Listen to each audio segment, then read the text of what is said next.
Oh boy, do we have a hot one on the stove today. We have to bust out the pot and strainer for this again.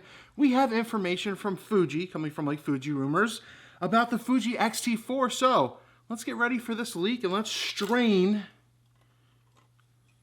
all the information. So it seems like this is going to be a big year for Fuji, and with their X Pro 3, it was kind of an interesting release. It had mixed reactions, but their X-T3 from a previous year was very, very popular, pretty much almost camera of the year for an extent, and it was great for their, especially their video production and everything, and it shows that they were really going all in, as Fuji has been. But now, with the recent leaks and everything we've heard, we're going to hear about this coming out on February 25th, 26th, the Fuji X-T4. Now, for the longest time, we just knew it had a bigger, improved battery. That was it. But now we have a lot more. So the X-T3 currently, just so you get a gist of the price, sells for about $1,500 brand new. There's a lot of sales going on to be about $1,200, kind of lining up with this announcement coming up the next couple days, week or two.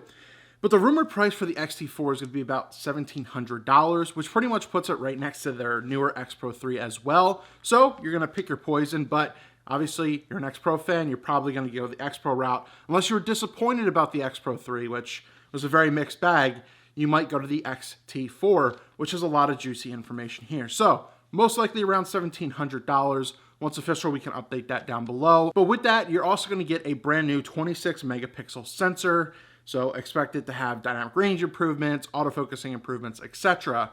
Especially for a lot that they're packing into the video, which doesn't stick out 100%, but you know, it should be a little powerful beast from what we hear. The leaks also say it is going to have a dual SD card slot, most likely UHS-2, so high speed, fast for the most part for it being SD, but it'll also have 5-axis IBIS in body stabilization. So there you go. Is there going to be a need for an XH2 or blah, blah, blah?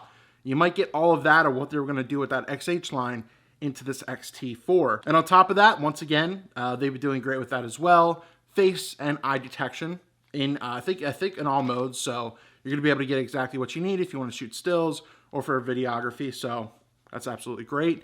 And the one big thing, it's going to look like the X-T3, but be just a little bit thicker, and it's going to have that improved battery, which I think is going to be about 2,400 milliamp hours or something. So you should see an improvement there, especially once again, if you're doing more video or you're shooting a little bit more raw.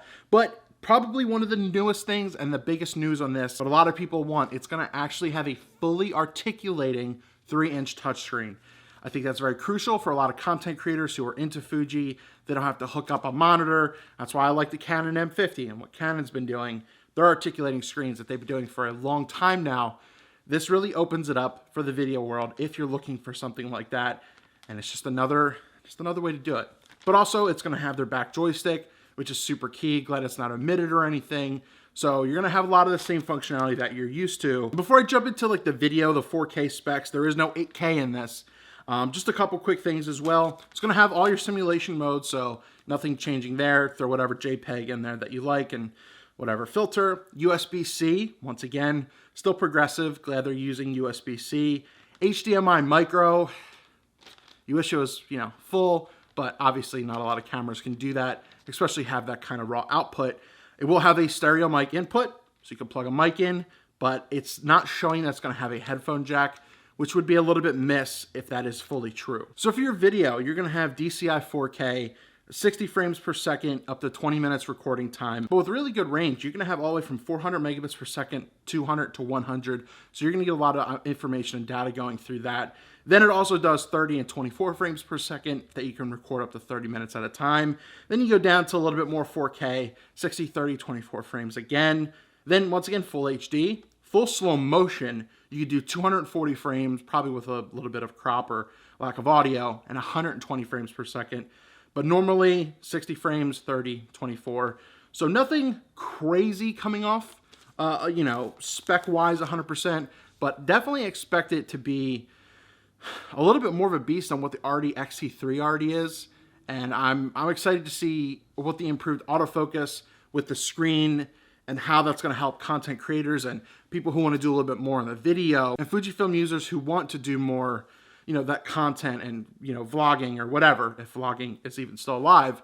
But that is what we know about the X-T4. Once again, it's no Canon R5 with 8K, but I think it's still going to stand up to a lot what's out there, and nothing fully jumping off. But once again, this is an improvement for Fujifilm, going with the screen and a little bit more of the improvement in the eye detect and face detection to really kind of catch up to what Sony's been doing a lot. And now I guess we'll see what happens for the rest of the year with Sony and a lot of these camera companies or whatever's going on because of the unfortunate coronavirus really striking the market overseas and what's going to be released. So we might see the X-T4 and R5, and that might be it for the year.